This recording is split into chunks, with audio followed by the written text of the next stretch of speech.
Okay, great. So, hello everybody.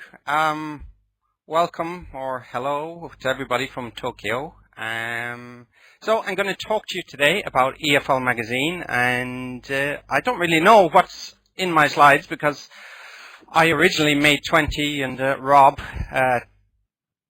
trimmed them down for me, so we'll see. It's kind of potluck. So, yeah, why EFL Magazine? What is it? Who are we? What are we doing, and what do we plan to do in the future? So, just a little bit about that for 10 minutes.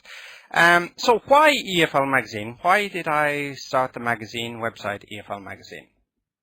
So, as you can see, the first bullet point, because I wanted it. So, what do I mean by that? But so, because I wanted it, was that I didn't see anything there that was really fulfilling my needs, as in bringing me news, giving me information, lesson plans, content from great people in one place. So I decided to take the leap and do it. So the second reason I founded EFL Magazine was because teachers deserve it. Because teachers around the world, they're doing a great job, sometimes under difficult circumstances, and they deserve access to the best information from the best people. So that was the second reason. Because students deserve the best teachers. Because by getting the knowledge from, well, not just from EFL Magazine, oh, thanks, Rob. Hopefully it will make better teachers and better students and fulfill those students' lives. So that's another reason why I started it. And finally, the last reason, because doing something new is exciting. Well, it is for me anyway. I've a low boredom threshold, so I really want to do something that's different, that hasn't been done before. So that's what brings me fulfillment, and I hope I can kind of give that energy through to people from reading the magazine. So that's, thanks Marjorie, thanks everybody for the comments. Whatever we do that's good makes the world a better place. I agree fully, yeah, completely with that one. Okay, let's see, I don't know what's on the next slide, so here we go. Oh, EFL Magazine, yes. So thanks very much, Rob, for the for stealing the logo. Just joking. But yes, why did I come up with the name EFL Magazine? Well, first of all, I researched a lot online as to, good names for magazines, and some were quirky, some strange, some archaic, and I searched for online for the best for EFL Magazine, and the domain name was available, so I decided to go with that. It was the easiest. Yeah, thanks, Ruth. I thought so too. Simple and to the point. I also read a great book which I'd recommend. Is called Zag. It's a book on branding, and yeah, it says in the book to be really direct in what you're doing and tell people what you are. Yeah, so EFL. And then magazine. And then the tagline, the magazine for English language teachers. So I took a little bit of time over this tagline. I was going to call it many different things, and then it just happened naturally that the simplest and plainest thing is normally the best. So that's kind of the idea behind it. And where did I come up with the logo? Well, you can thank Canva, or I can thank Canva for that. It's Oswald font if you want to do the logo. So that's where I got it from. And that's what's on the website as well, mostly for headlines. Now, okay, next one, we're going to talk about some of the contributors to EFL Magazine. So these are just three people that we have, Shelley, Martin, and Nick.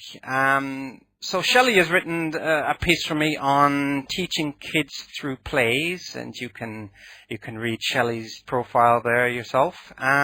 Martin, his background, he's been teaching in South Korea. He's now back in the UK, and he does book reviews for the magazine. So he does a monthly book review, and he's done one recently on Kieran's book, Kieran Donaghy's book on teaching through film. So that was that was really a great review. And Nick is, he writes a lot on psychology. Actually, he has a piece coming out this week, which is really great about communication. And there's a little bit on business planning as well, and teaching business classes. So keep an eye out for that one. Now I'll just see what comes up on the next slide. Okay, what content does EFL Magazine offer? Okay, so I'll see if it comes up on the next slide. Okay, here are some of the articles we have. How to teach. This is kind of, a lot of the articles we have are basically how to teach. So we have articles on pronunciation, articles on grammar. We have some articles about for example, discipline. And we have articles on teaching children, teaching business classes. So that's kind of a lot of our content at the moment. Teacher stories. So we like to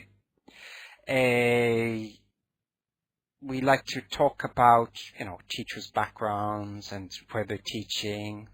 So that's part of the magazine as well, which we'll be covering a lot more over the next few weeks and months. The business of teaching. So what's that? The business of teaching is basically everything got to do with running a business or running a school. So one of the columns we have at the moment is from Janine Bray-Muller, and she writes about freelance teaching. So about everything from marketing yourself, advertising, how to set prices, how to write your website, how to present yourself to students.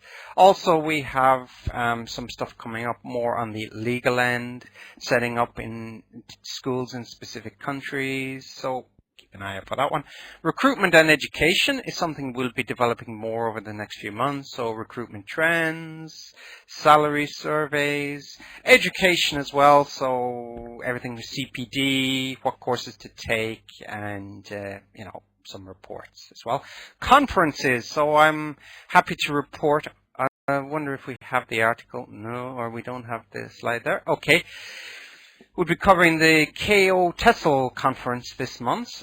It's our first conference, so we'll be basically covering all the speakers and the seminars with photographs as well. So the guys there in KO TESOL, that will be coming out about the third week in October, so keep an eye out for that, and more to come in the way of conferences. News, that's something else we're doing. About 2 minutes left. So news, we'll be covering news reports and what's happening. Ruth, I posted you. Oh, thanks very much, Ruth. So everything that's happening in the world of ELT, EFL. So that will be something that will be happening this month.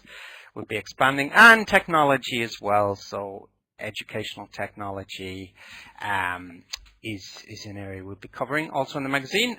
These are just some of the articles here that we have, and some of the writers.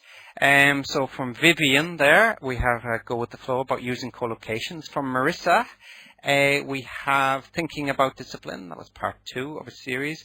And then, of course, Marek, who you'll no doubt hear later, about the native speaker delusion.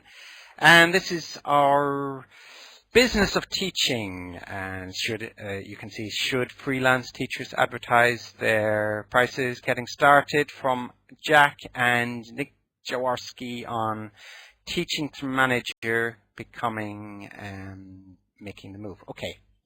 Also, what's coming up? Thanks, Rob, for the smiley. We're having a webinar with a contributor each month, and then we're having feature-related summits, bi-monthly or quarterly. So bi-monthly as in once every 2 months, or quarterly. I have a list, so we'll see how those work out. Yeah, Ruth, I'd be delighted to have you on board. And yeah, our first big summit or collection of webinars is actually in December. I've spoken to some of you already about it. We'll be running a big series of articles on online teaching with webinars. So we'll hopefully we'll get a lot of people behind that, and I hope that's going to be popular. So I'm looking about 3 seconds left. Yes, Sylvia, you too. So that's me done. Thank you everybody for listening.